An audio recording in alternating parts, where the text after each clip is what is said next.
மரணத்தின் மீது பற்று கொண்டவர்கள், வெறி கொண்டவர்கள் எகிப்தியர்கள். பண்டைய எகிப்தியர்கள் அப்படின்னு சொன்னாலே நமக்கு உடனே என்னென்ன ஞாபகம் வரும்? பிரமிட்ஸு, அது போக பாடம் செய்யப்பட்ட இந்த உடல்கள்லாம் இருக்கும் இல்லையா, அதை மம்மிகள்னு கூட சொல்லுவோம். இந்த மாதிரி பல விஷயங்கள் ஞாபகம் வரும்.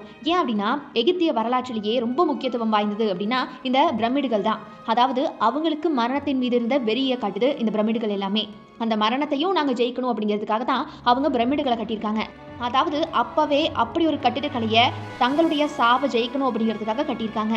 எகிப்திய கல்லறைகளை தான் பிரமிடுகள்னு சொல்லுவாங்க. அந்த கல்லறையில அவங்க தங்களுடைய வரலாற்றை பதிவு செஞ்சிருக்காங்களாம். உதாரணமா விவசாயம் செய்யறது, வேட்டையாடுறது, மீன் பிடிக்கிறது, வாழ்வியல் கொண்டாட்டங்கள் மாதிரி எல்லா விஷயங்களையுமே அவங்களுடைய கல்லறையில பதிவு செய்வாங்களாம். அந்த கல்லறையில விலை உயர்ந்த ஆபரணங்களையும் புதைச்சு வச்சிருக்காங்களாம்.